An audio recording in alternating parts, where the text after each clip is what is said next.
Praise the Lord, ஹல்லேலூயா. சீயோன் வேதாகம ஆய்விற்கு அன்போடு கூட இயேசு கிறிஸ்துவின் நாமத்தில் உங்களை வரவேற்கிறேன். இன்றைய தினத்திலும் எஸ்ரா தீர்க்கதரிசன புஸ்தகம் அதிகாரங்கள் 5 முதல் 7 அதிகாரங்களில் உள்ள வசனங்களை தியானிக்க சர்வ தேவன் நமக்கு கிருபை பாராட்டுவாராக.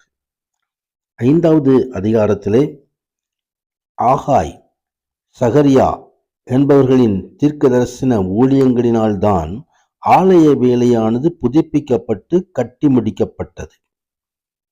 அதை ஆகாய் தீர்க்கதரிசன புஸ்தகத்திலே நாம் பார்க்க முடியும். அவர்களுடைய தீர்க்க தரிசனங்கள் நேரடியான கட்டளை, எச்சரிப்பும் கடிந்து கொள்ளுதலும், திடப்படுத்தும் உபதேசம் மற்றும் எதிர்கால ஆசீர்வாதத்தை குறித்ததான தீர்க்க தரிசனத்தின் மூலமாக உண்டான ஊக்கம் அங்கே இந்த தேவாலயத்தை கட்டி எழுப்பும்படியான ஒரு தைரியத்தை கொடுத்தது. எரேமியா மூலம் சொல்லப்பட்ட தேவனுடைய வார்த்தையானது ஆலயம் திரும்பவும் கட்டப்படுவதற்காக ஆரம்பிக்கும் வேலையை உறுதிப்படுத்துவதாயிருந்தது. அதுபோலவே ஆகாய், சகரியா அவர்களால் சொல்லப்பட்ட தேவனுடைய வார்த்தையானது ஆலயத்தை கட்டி முடிக்க அப்பொழுது ஊக்கம் அளித்தது. ஆலயத்தை திரும்பவும் கட்டும் வேலையானது செருபாபேல், யோசுவா அவர்களின் தேவ பக்தியுள்ள தலைமை பொறுப்பில் நடத்தப்பட்டது.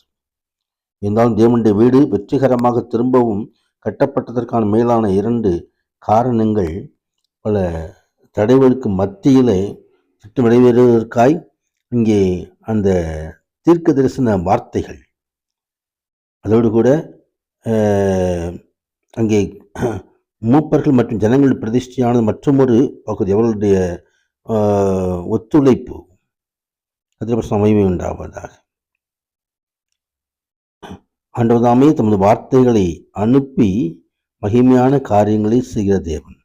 இந்த ஆலய கட்டுமான பகுதியிலும் கர்த்தருடைய வார்த்தை, கர்த்தருடைய தீர்க்க தரிசனங்கள் அவ்வளவு உறுதியாக இருந்ததை நாம் பார்க்க முடியும். அதில் மகிமை உண்டாவதாக. ஆனாலும் அங்கேயும் எதிர்ப்பு வருகிறதை நாம் பார்க்கிறோம். மகிமை உண்டாவதாக. அங்கு 6வது அதிகாரத்திலே தரிவு ராஜா கொடுக்கிறதான கட்டளை குறித்து நாம் பார்க்கிறோம். பாபிலோன் கஜனாவிலிருந்து தஸ்தராதியை சோதித்த பொழுது அங்கே ஒரு சுருள் அகப்பட்டது. அதில் எழுந்ததான காரியங்களை எல்லாம் தரி ராஜா வாசித்து பார்த்தார். அங்கே தேவாலயமானது பழி செலுத்தப்பட்டு அங்கு கட்டப்பட வேண்டும்.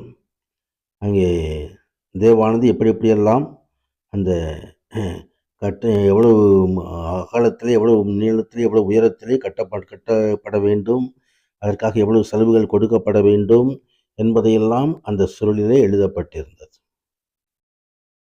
அங்கே இதை பார்த்த தரியு ராஜா இங்கே தேவாலயத்தை கட்டும்படியான கருத்தை ஊக்குவிக்கிறதை நாம் பார்க்கிறோம். கர்த்தருடைய மகிமை உண்டாவதாக.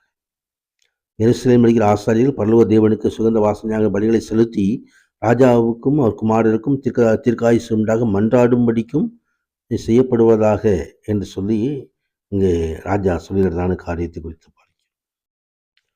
தேவாலய வேலை பூர்த்தி அடைந்து பிரதிஷ்டை பண்ணப்படுவதை இங்கே பார்க்க முடியும். ஆலயமானது கட்டி முடிக்கப்பட்டது. அஸ்திபாரம் போடப்பட்டு 21 வருடங்களுக்கு பிறகு கிமு 516 கட்டுமான பணிகள் முடிவடைந்தன.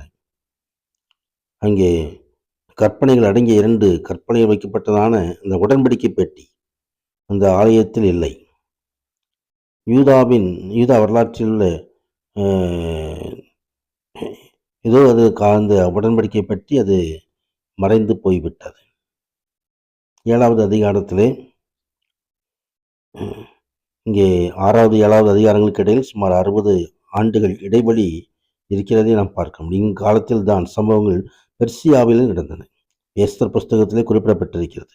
பெர்சியா சிறைப்பிலிருந்து வந்தவர்கள் எருசலேமுக்கு 2வது முறையாக எஸ்ராவின் தலைமை பொறுப்பிலே கீழ் வந்து இங்கே 7வது அதிகாரத்தில் சொன்னதான காரியங்கள் எல்லாம் நிகழ்த்துகிறதை நாம் பார்க்க முடியும். கர்த்தருடைய உண்டாவதாக. எஸ்ரா எருசலேமுக்கு கடந்து வருகிறார். யார் யாரெல்லாம் கூட வருகிறார்கள் என்பதை அங்கு எழுதப்பட்டிருக்கிறது. எஸ்ராவின் மேல் கர்த்தருடைய கரம் இருந்தது என்று இந்த அதிகாரம் 3 முறை சொல்லுகிறது. இங்கே தேவனுடைய வார்த்தையை படிக்கவும் அதன்படி செய்யவும் மற்றவர்களுக்கு உபதேசிக்கவும் எஸ்ரா தன்னை அர்ப்பணித்துக் கொண்டதை இங்கே பார்க்கிறோம். கர்த்தருடைய உண்டு. ஆடி வார்த்தைக்கு அந்த வசனத்துக்கு முக்கியத்துவம் கொடுத்தார். கர்த்தருடைய உண்டாவதாக. அங்கே கர்த்தருடைய வார்த்தையை ஆராயவும் அதன்படி செய்யவும் கட்டளையும் நீதிகளையும் உபதேசிக்கவும் எஸ்ரா தன் இருதயத்தை பக்குவப்படுத்தி இருந்தான். தொடர்ந்து ராஜாவை அர்தசஷ்டா எஸ்ராவுக்கு கடிதம் எழுதுகிறதை நாம் பார்க்கிறோம். கர்த்தருடைய உண்டாவதாக. நம்முடைய ராஜ்யத்தில் இருக்கிற இஸ்ரேல் ஜனத்திலும் அதன் ஆசாரியர்களும் லேவியர்களும் உன்னோடு கூட எருசலேமுக்கு போக மனமாறிக்கிற யாவரும் போகலாம் என்று தம்மாலே உத்தரவாகிறது. நீ உன் கையில் இருக்கிற உன் தேவனுடைய நியாயப்பிரமாணத்தின்படி யூதாவையும் எருசலேமையும் விசாரித்து நடத்தவும் அங்கே அதற்கான தேவைகளுக்கான செலவுகள் கொடுக்கப்படுவதையும் குறித்து வசனங்கள் எல்லாம் தியானிக்கும்போது தேவன் நமக்கு மகிமையான ஆசீர்வாதங்கள் அள்ளி செய்வாராக. பிரசனாவுக்கு மகிமை உண்டாவதாக. ஆமேன் ஆமேன்.